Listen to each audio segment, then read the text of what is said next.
confidence be displayed. Success is unavoidable, desires will be attained, and you are capable. Can't no one stop your hustle, you're resilient and brilliant. Your blessings have no ceiling, you shine and keep grinding. This spiritual remedy is divine and designed for your heart to align with your mind. A prophet for the queendom's hotline. A vision.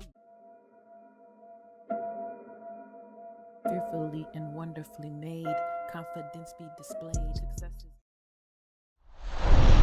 Hey! Hello, everyone. Hello, welcome back. We're so glad you're here with us today. Listen, we're going to have a good time vibing today. I don't know if you've been watching us on social media, but like we officially announced our YouTube page, Her Divine Voice. And it's been so exciting. Like it just pumped us up even more to want to talk to you guys, have fun with you guys, chat with you guys. Like, we're like, what, let's tell them all the things. All the things. All the things. But all of our programs are like 30 minutes. So that allows us to get more content going for you guys. And we're just so thankful that you have chosen to listen to Her Divine Voice. This is a podcast for women by women. And like I said, we just want to share and bring the community together for the people. Sure do. Yeah. Today we're talking about today's topic is healing from past wounds, walking in freedom. And with freedom, that brings up different things like addressing forgiveness and emotional healing, breaking free from past traumas. For me, when I revisited this topic, Crystal, it was like I had to keep walking away because it was just like bringing up stuff. I was telling Crystal, you guys, like, I was like, I might cry, like just writing some stuff down because I do journaling as well. It just put some frogs in my throat. And I was like, I don't know if I'm ready for that jelly. I know. You're ready. So share with us. We're going to touch a little bit, but so this is what I'm thinking, because there's no way we can get everything in 30 minutes. So we might have to come back to like a part 2 and a part 3 for the people. Absolutely. Yeah, we could definitely do that. Absolutely. And so I'm still on my healing journey. It's never ending. I love to continue to grow and learn. After I lost my mom about 1.5 years ago, I had to revisit some truths that I had left behind in my childhood because I never got closure from a lot of stuff. And then I am not going to cry. And then, there's a lot of stuff that I may not get closure for. But when you're going through things as a child, sometimes you carry that right on into adulthood. And without proper guidance, what I understand now is that these traumas can linger and stunt emotional growth and so many other things. What do you think? Absolutely. Yeah, it's true. It's true because you're holding that inside. Mm-hmm. You're not releasing it, right? So by you not releasing it, that starts to resonate inside of you, where you could be resentful. It can grief, unhealness really can, I want to say this, poison you. Yeah. It really can, right? Because it's like you're holding that inside and literally you're dying within you without you knowing. Yeah. And I'm going to touch on this a little bit, but what I started realizing is that sometimes we hold on to stuff that has hurt us, that people have done to us. And those people have gone on with their lives. Absolutely. Like you're carrying it. And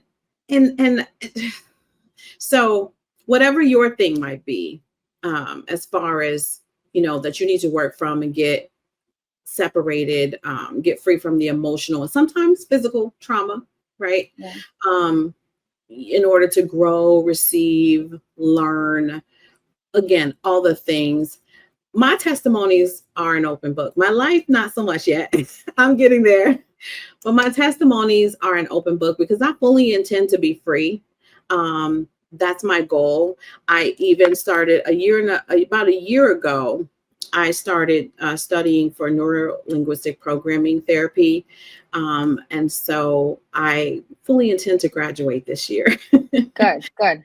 Have my therapist license in neuro-linguistics programming because doing it on myself and doing it for my children, that has helped a lot with understanding people and humans and recognizing that everybody's dealing with some sort of trauma, and that's what they operate from.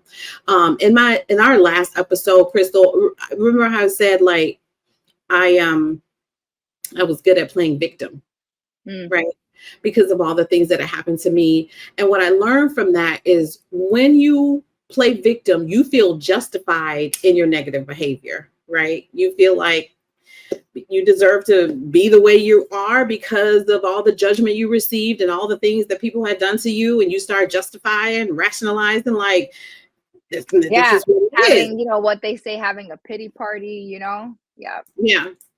And that was me, not taking accountability, right, for my own contributions to not getting over the hurt. And that didn't seem right at first. Like, how am I not getting over how am I contributing to my hurt? Well, the truth is, if I am not willing to forgive or willing to heal, because like I said, those people are going on with their lives. If I'm not willing to heal from past traumas, like, I'm the one suffering. I'll share this. In my 20s and 30s, Crystal, because I grew up, I'm in the 70s and 80s, so I'm just going to tell my age. When I grew up, schoolmates, they made me feel bad about my complexion. Like, they called me Blackie, you're so dark and blah, blah, blah. And I wasn't a rich child by no means, Southside Chicago, Inglewood. And they called you that. I feel like we all got bullied, right? When we were young, around that time. I think bullying now is very different from when we were bullied. But girl, they used to call, I was a heavy set, right? I was chubby. Really? Okay. Yeah, girl, why you think I'm so into fitness? But I was chubby, like chubby, and I've always got bullied. I always got teased. Wow. It was like thunder thighs, and I have a slight bump on my nose, speed bump, all the things. What? Yes, girl, all the things. And then it's so funny. Fast forward years later, right? Yeah. Thankfully that I didn't, that didn't. Some people get like a complex about it. I didn't. I think it just made me the woman that I am today, and to appreciate my uniqueness, right? Of being, thunder thighs, thick, whatever. Yeah. It did help me not eat so many Twinkies, right? It did, like I remember senior year, I went like anorexic. I literally was like down to a size 2. Yeah, I went on a heavy diet because I was like, oh, there's prom time. Prom, you want to fit into a dress. And I surely did fit into the most scandalous dress. And, but you could see my bones. At one point, people were like, you need to gain it back, and and then, went to college and I just started embracing the body that I have and being more conscious of what I'm eating and, my, exercising.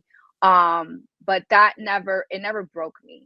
Like, again, if you get bullied like you did, that's something that you also have to heal from. Other people can be very extreme. They can. It could break a person completely. Baby. Yeah. Yes. And I was that person because I believed the negative things that were being said about me because I had nothing to contradict that. Like, there was nobody putting in me like, you're beautiful, you're this, you're that.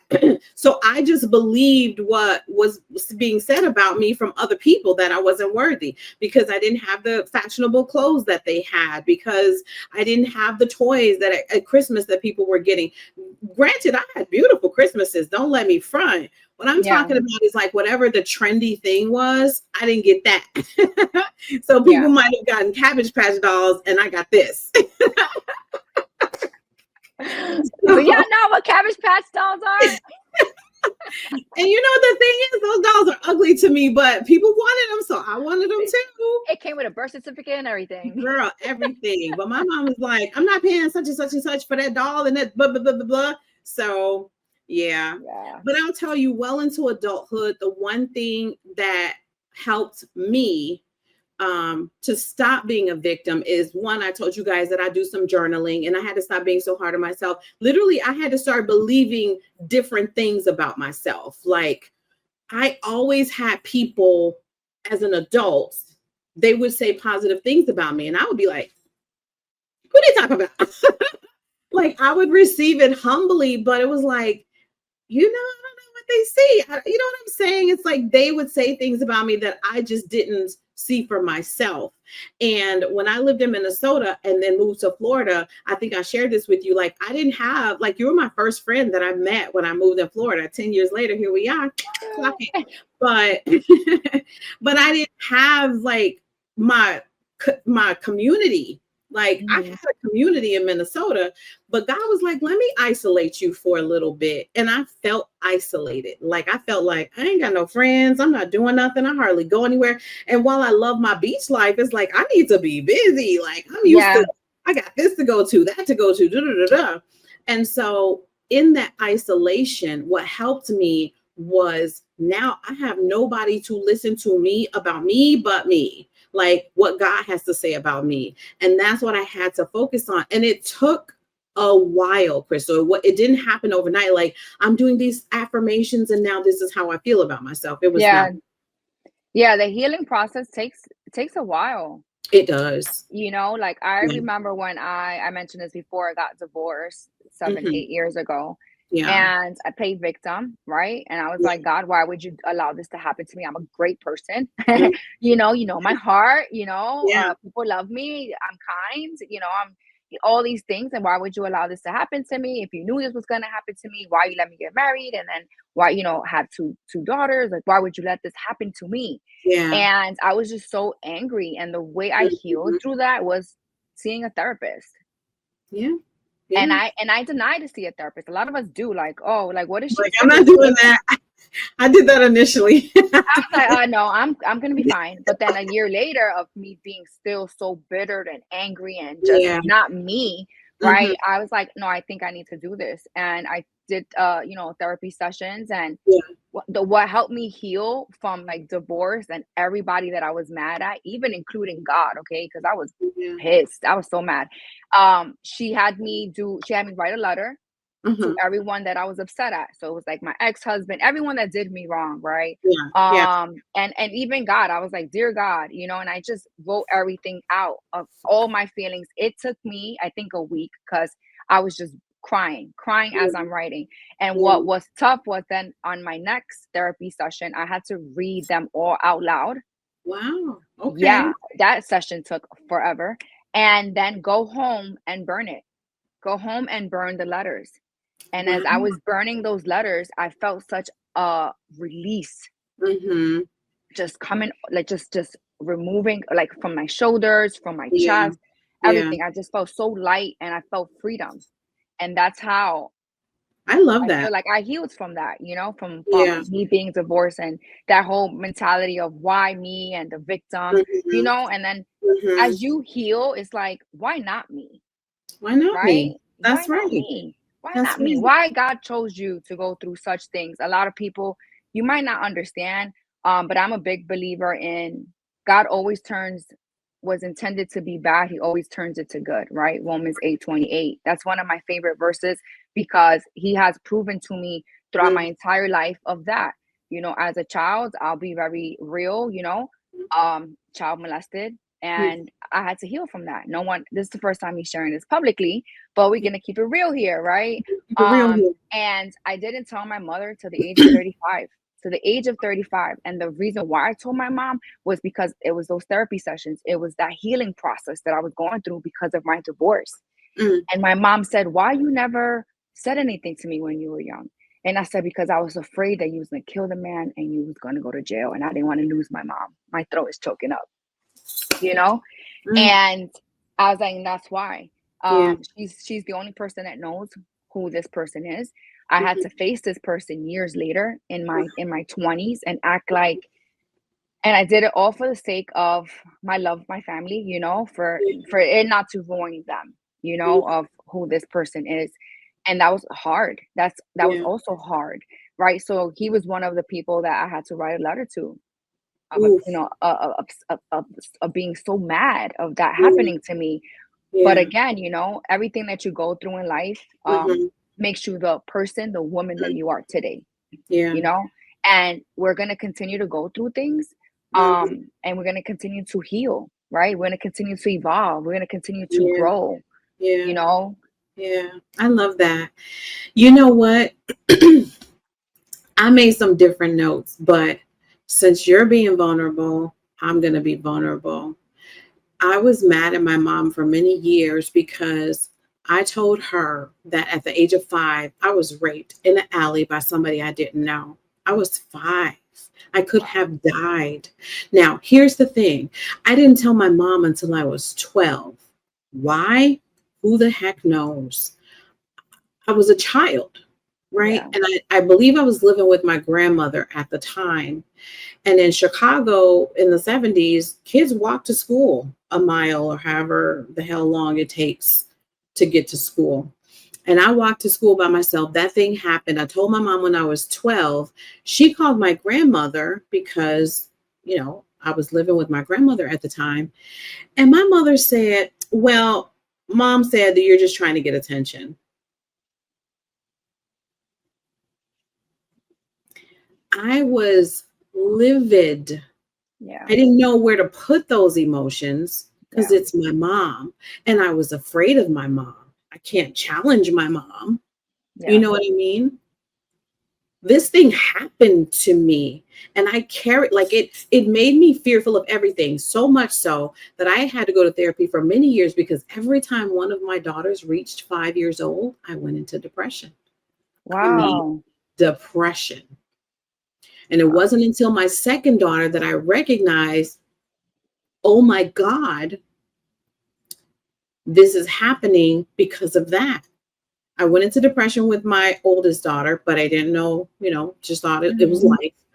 And then with my second daughter, it happened again. With my third daughter, I was prepared, but it happened again. Like I couldn't. So fast forward, and even my granddaughter, when she turned 5, like I literally have this generational depression that Yeah. I had to break free from. So eventually, once I recognized what it was, I had to cover my mind, my thoughts, and my words with the word of God. Otherwise, it was going to keep manifesting Yeah. because I knew what it was. And, back then I didn't have the tools to rebuke the enemy. I didn't have the tools to speak the things to my mind that I needed to speak out of my mouth and say the things that I needed to say. But now that I have them, oh, the devil don't play with me no more. Yeah. And that's real. Yeah. Yeah. That's real. When I Yeah. was looking up this was my notes.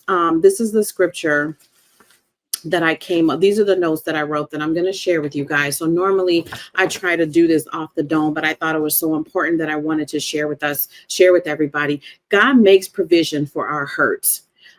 He knows that we're human and that things will happen to us. But first, remember, he's got us. Psalms 147:3 says, he healeth the broken in heart and bindeth up their wounds. He healeth the broken heart and bindeth up their wounds. He knows that we're going to be hurt. He knows, Yeah. Crystal, people are going to hurt us. Here's why it's important to take hold of this.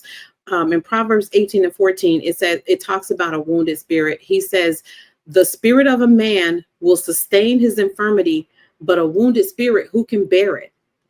That means we weren't meant to bear this thing by ourselves when we're going through this. But as young adults, when I was in my 20s and 30s, I did try to go through this by myself. I didn't know what I was doing. But what I know now and what I teach to others, and I know to be true, when you don't heal from things, you're blocking your blessings because Yeah. you're not willing to let go of the thing that's keeping you bound. Right? I don't want to mess this up. So I have my notes here. Um, once the you start to speak affirmations of life and health over your own mind, you begin to get a clearer picture. Um, you start to understand that the trauma no longer serves you, right? It no longer serves you, so you have to let it go. Um, let's see. And by letting it go, right, it doesn't mean Mhm. like forgiveness, Right, right, plays a right. huge part where you're you have to forgive others. You're not doing it for them. You're doing it for you. That's right. So, again, that healing process that helped me with, writing the letters, it was also forgiving, right? Extending my forgiveness, right? I remember as a child, my dad too, my mom's a single mom. My dad, alcoholic, ended up leaving us. And my mom, was a single mom. She did an amazing. She played both roles, right? And I remember my dad, he would come here and go, he would come visit, he always broke promises to me as a child. And I remember he came to visit me. I was around 26, I want to say, right before I got engaged. And he came to see me and he literally insulted me. I didn't take time off for him, He was still drinking. He called me names. And my mom was like, how are you going to talk to her like that? You don't even know your daughter, right? You don't know her. I had to sit that man in my kitchen. And it was my uncle, who's more of a father figure to me, right? That was there, my mom and my dad. And I had to literally tell my dad, listen, this is who I am. I understand that now you have a new life where, in a different state, you got remarried, you have a family, you're boasting about your car, your TV, your leather couches. Amazing. I'm glad life is going well with you. As you could see, life is going well for me too. I told him this specifically, I had to learn to forgive you at a very young age to be the woman that I am today. So I forgive you for everything you have done to me. I forgive you for you breaking promises. I forgive you for you name calling me. I forgive you for everything. Now leave me alone. Don't come into my world and disrupt my peace. Yes. I love you. I respect you because you're my dad. But you know what? You could go back to where you came from and leave me alone. Leave me alone. Honey. And I said that to him in front of my uncle and my mom. And they all were like, they have to respect that. Why? Because again, you have to learn to forgive those who have caused you so much pain. You're not doing it for them. You're doing it for you. And when you do it, it's such a sense of release that you're setting yourself free. Yes, that's true. And one of the worst things you could do is say, and I've heard young people say this, I've heard my daughter say it, it don't even matter. It doesn't matter anymore. Because when you do that, the enemy has you right where he wants you, stuck in that mental space, in that emotionally stunted space, because you've like, I'm brick walling now. You brick walling now because you're like, I'm that's it, I'm done. So, and when you put yourself in that position, you're essentially blocking God's blessing because you're saying, no, I'm not willing to heal. I'm just going to leave it where it is. It is what it is. I'm done. And we don't have the luxury when you want more out of life, you don't have the luxury of chalking it up to the game, because guess what? That hurt will revisit you again. It will. And then the enemy knows how to come and attack you. Things that you're not healed from, right? Lies, things that you're going to hear and whisper and all these things. And then it's now you're going to get back to square one. Yes. Because it's something that you're ignoring. That whole, I don't care. You're ignoring it. Yes. That's not bringing you peace. At the end, it's not going to, you have to face it, right? You have to face it, right? Face your fears, face your healing, because that's the only way you're going to be able to be, again, set free, and you'll be able to rise and evolve and grow and bloom to this person, to this woman that you're destined to be. But you can't have resentment, you can't have bitterness, you can't have anger, you can't, none of that. You can't, none of that here. Like, God can't work with that. That's right. You better preach, honey. But it's the truth. It is so true. And it's nothing worse than having to go through the same lesson because you didn't get it the first time. That part. Because and you it's going didn't to get it continue the to first revisit time. you. Right. It's going to continue to revisit you. It's true. Yeah, it's true. Because God is going to be like, okay, so we doing this again? Yeah, when we passing this test. And once you pass it, it no longer revisits you. And if it does, you already know how to respond to it. Yeah, exactly. So we got to get it right the first time, people. As soon as you start feeling these things bubble up, the first thing you want to do is go to the word and find out what the word has to say about it. Because that's going to be your first point of attack. Because the truth is, once you start doing that, your mind changes. Once your mind changes, your language changes. Once your language changes, things around you change. Yeah. And everything that you're wanting to come into your life, like once I let go of certain things, baby, them floodgates were open. God is like, okay, let me get you. I got you. I see what you're doing. You know what I'm saying? And I was especially, you that went through something at a young age at 5 years. Mine was, I think, 10 or 12. If I don't remember, but 5 is pretty young. And for you to then, tell your mom, and that right there is hard. That's something that God reminded me that he saved my life on that porch, this man took me in the alley on somebody's back porch. And I remember looking to see if anybody was going to come help me, but that man could have killed me. I give God glory that I am alive today. I could have been a 5-year-old dead girl in the 70s. Yeah. Period. But I am alive today for a reason. And and I'm trying to tell y'all, like, the devil tried to take my life in so many ways. Like, I literally pulled a gun on somebody to kill them, and God jammed that gun.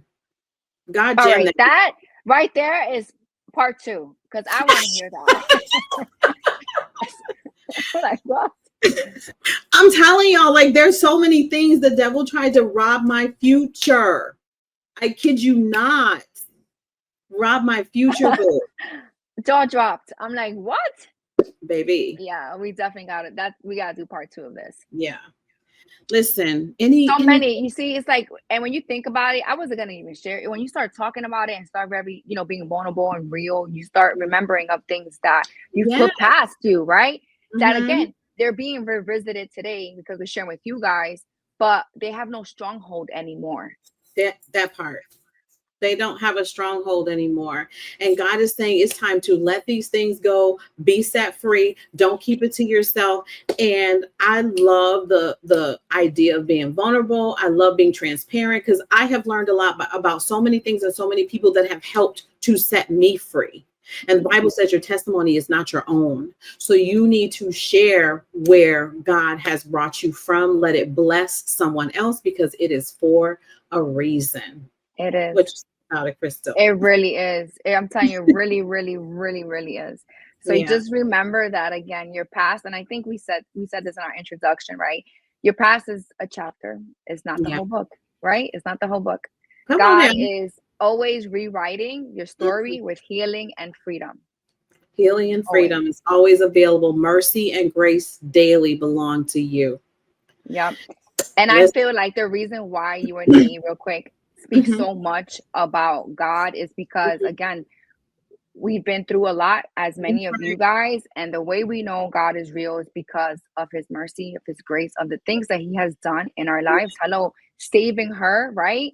Because we're gonna listen to that part 2 about the whole gun thing, like, and this is when your faith increases, because you're like, God is real. Yeah.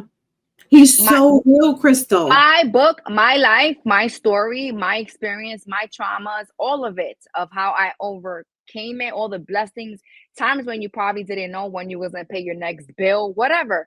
Woo! And then miracles happen. Girl. Because in my 20s, honey, it was a struggle bus.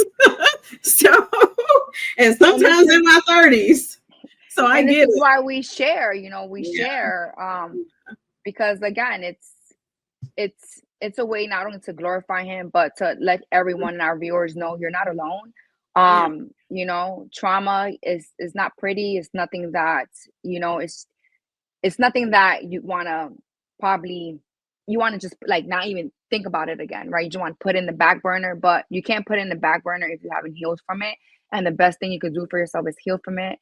Set yourself free and start living in peace, living in joy, living in abundance, living in receiving all the goodness that God has for you. Well, all right, guys. With that, we're going to close it out. Thank you so much for sharing with us. Beautifully and wonderfully made. Confidence be displayed. Success is unavoidable. Desires will be attained, and you are capable. Can't no one stop your hustle. You're resilient and brilliant. Your blessings have no ceiling. You shine and keep grinding. This spiritual remedy is divine and designed for your heart to align with your mind. A prophet for the Queendom's hotline.